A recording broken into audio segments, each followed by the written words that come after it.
Hello and welcome back to the David67 Celtic News YouTube channel. The channel restarting today after my prolonged illness due to pneumonia, which ended up with me being in hospital for 9 days of antibiotics and oxygen and so on. And so, massive thank you to all those who wished me well in my recovery. And back home now, and I've had a chance to do some research and watching the Celtic games and all the pundits and reactions. And so, going to do a wee video of the Celtic St Johnstone match, a bit of a review of the game. Apologies if at times I sound rather hoarse. Apologies if there are some breaks in the video. That's simply me cutting out the coughing spells and spells where I've had to take a wee bit of a pause to get my breathing back. And so, before we crack on, would just like to ask if anybody enjoys the channel, enjoys the videos, please do click that subscribe button. It will help me immensely in my recovery from pneumonia. Also cheer me up over the next week or two as I get back to normal. And some of the symptoms from the pneumonia, although it's even gone or completely gone, will take a week or two for it to really clear according to the specialists in the hospital.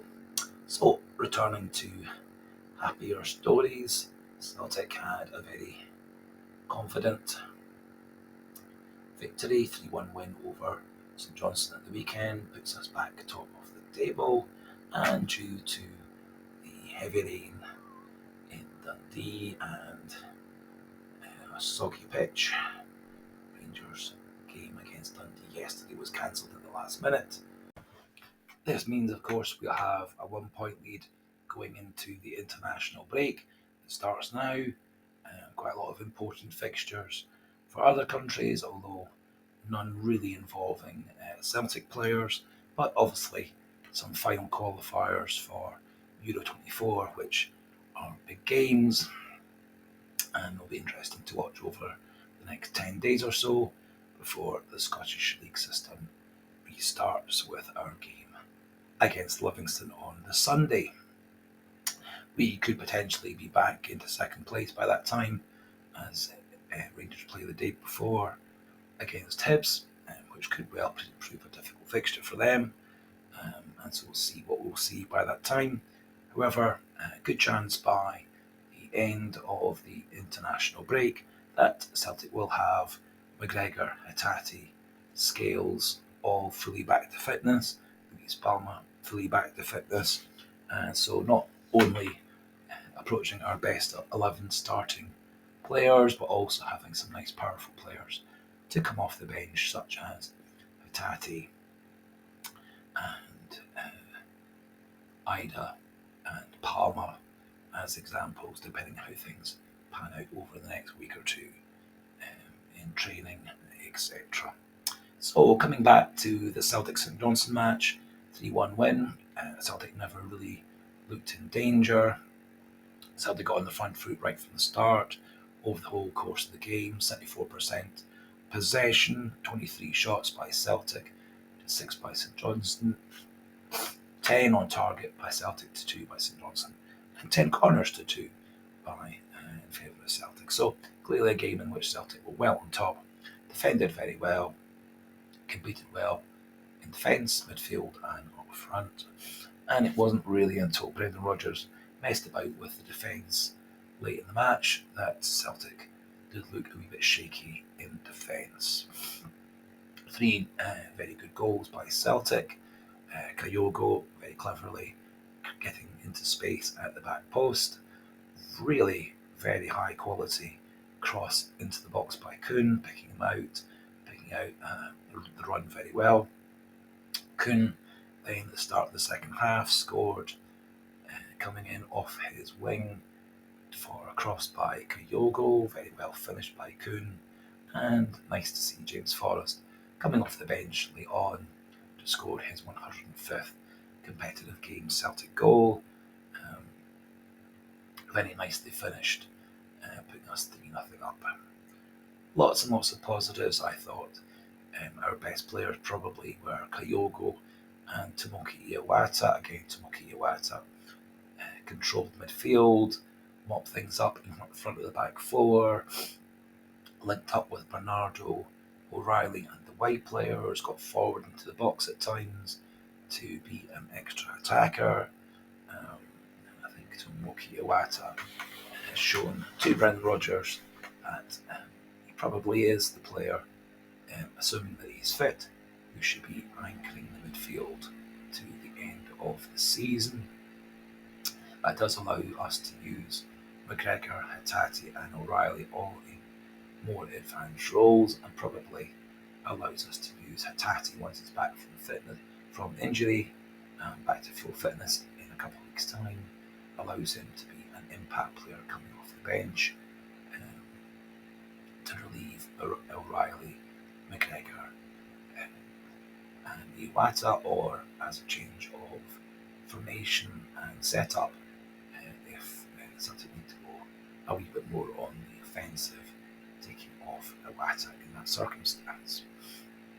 Thought this was probably Kuhn's best game for Celtic. Looked dangerous coming off his wing, looked dangerous creating chances for others, scored that lovely goal as well, looking a wee bit more like the player that he was rumoured to be. Still really not seeing any of the great pace, the great dribbling skills that he supposedly had in Austrian football. But it does now look like, now that he's back towards full fitness and full strength, that he is a pretty decent player. Probably, for me, a wee bit behind Maeda and Palma overall in the pecking order, but certainly challenging Forrest and Yang as the backup wide player. It may well be that Nicholas Kuhn, with a full pre-season, getting his fitness, form and endurance fully up to speed, may be an even more impressive player next year. And I also think personally that similarly, a full pre-season, a full time bedding down in Celtic's framework for Tilio and Yang over this summer will do very much the same thing. And it could well be that Celtic are actually very well blessed out wide in season 24-25. Thought, as I said, Kyogo back near to his normal, playing on the shoulder of the last defender, did get himself offside a few times, which did cost us a goal. Was very confused at the St Johnstone goal that was disallowed for offside late in the match. Didn't appear that he was offside, it was given offside because Adam Ida in the middle was offside. Can't really see how he, given how the move ended up, was interfering with play, but it did appear that Ida was the player given offside. All very confusing, and I do actually find VAR very annoying. It does make it very difficult ever to celebrate a goal, because you've always got the feeling that VAR is going to find an offside, a handball, an imaginary free kick to give the goal or disallow the goal. Another rather confusing VAR decision in this match. Dyson Maeda having a net bound shot from a few yards, blocked by the St Johnstone player on the line. His arm was outstretched, his silhouette was expanded, and the ball was about to go in the net when it hit the St Johnstone defender's arm on the line. St Johnstone's defender was facing the ball, thus he did have enough time to get his arm out the way, or move his knee up, or move his shoulder or his chest across. But instead, the referee on the pitch didn't give it as a penalty. The VAR referee in the studio didn't give it as a penalty, didn't ask for a review. And some refereeing reviews of the decision were applauding the non-decision by the referee and the non-decision by VAR, saying that common sense was used given the close proximity of Maeda's shot to the defender on the line, and that it would have to have been a red card had the referee given it as a penalty. It does seem very confusing that a player facing the ball, arm extended, his silhouette expanded, stops a ball that's about to go in the goal, and it's not a penalty, whilst a player facing the opposite way, falling from having jumped, knocked off balance, puts out his arm to rebalance himself. He hits him on the elbow when he's facing the opposite way. Thus, he has absolutely no time to react because he can't see the ball because he's facing the other way. The ball comes over the matter of a few inches to hit him on the elbow, when otherwise it would have missed his elbow, and it's a penalty against Tomoki Iwata. Goodness knows what John Beaton would have decided with this handball on the line, given the fact that all the things he ignored to give the penalty against Tomoki Iwata were being fulfilled by the St Johnstone defender. Anyway, no crying over spilt milk. In the greater scheme of things, the lack of a penalty kick for Celtic at that point, the lack of a red card against St Johnstone at that point is a moot point because the referee and VAR didn't intervene, and so the game carried on. Lots of positives. I thought every player deserved 6 or 7 out of 10. I think Iwata, CCV, Kuhn, and Kyogo all deserved up in the 8s. Bit of a disappointment, I thought, personally, with Paulo Bernardo and Stephen Welsh. Don't think really Stephen Welsh is good enough to be a Celtic central defender. It does confuse me how Rodgers has him above Navrocki and above Lagerbielka in the pecking order. Welsh, for me, is our least capable, experienced central defender. Paulo Bernardo didn't really, for me, get involved terribly much in the match. A wee bit disappointing. We then had Odin Thiago Home coming on later. We had Cameron Carter-Vickers going off for a nice wee rest. We had Kyogo going off for a nice wee rest, Kuhn going off for a nice wee rest. All jolly good things. Thought Adam Ida did a fine job coming on to replace Kyogo. I thought James Forrest actually did a good job replacing Kuhn out wide. Quite why the decision was to take off Carter-Vickers and move Tomoki Iwata as the centre back, I don't understand, because it messed up the midfield. It messed up Tomoki Iwata's control of the midfield. It produced more indecision and confusion, which led to St Johnstone's goal. Quite why Gustav Lagerbielka remained on the bench at that point, didn't come on until the 86th minute. It is really confusing. He must have done something absolutely terrible to get on Brendan Rodgers' bad books. The obvious change when CCV went off is bring on Lagerbielka. I think, given the fact that CCV, Welsh, Scales, and Navrocki have all been rather injury prone this season, may well be in the final few fixtures. We need a fully fit, fully up to match speed Gustav Lagerbielka as one of our 2 main central defenders. And what Rodgers is doing at the moment is almost guaranteeing that if Lagerbielka does come into the side at any point between now and the end of the season, he's going to be coming in a game or 2 behind in match sharpness, and to me it is one of Rodgers' biggest mistakes this season. It has been the way he has mistreated players like Iwata and Lagerbielka in the pecking order and number of games and minutes they've been allowed to play this season. So lots and lots of positive things, very few negative things. We go into the international break with a 1-point lead.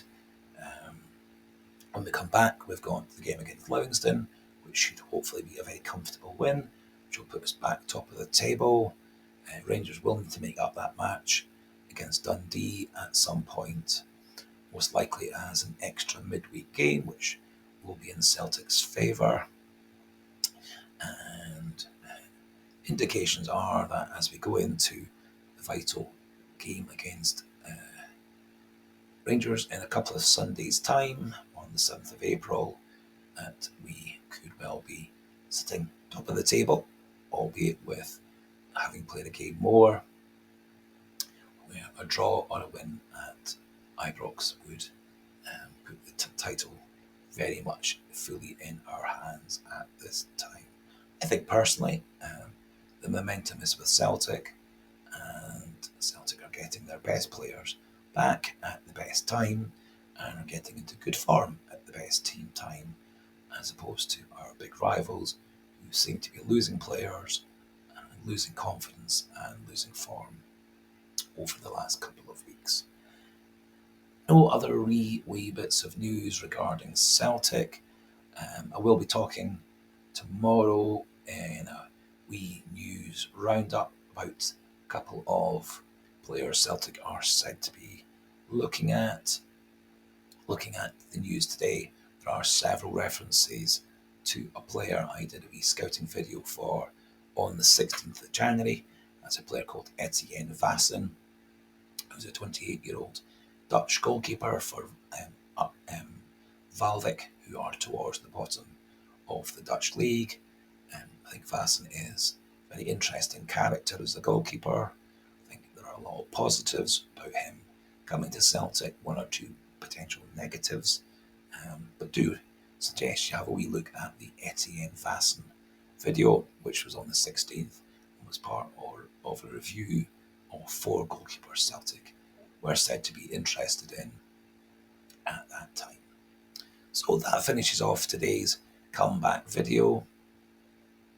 For those who've enjoyed the video, please do click that like button. For those who want to add comments regarding the video, regarding Celtic, etc., regarding the issues raised and in the video, please do use that comment section and I'll reply as quick as I can. And for those who have enjoyed the video or are taking sympathy on a poor wee man recovering from pneumonia, please do click that subscribe button. You don't know how much that would cheer me up. So until tomorrow, thanks for listening. Thanks for watching. Apologies for the croaking. Apologies maybe for a wee bit of dodgy sound quality with the video. But otherwise, goodbye and hail, hail.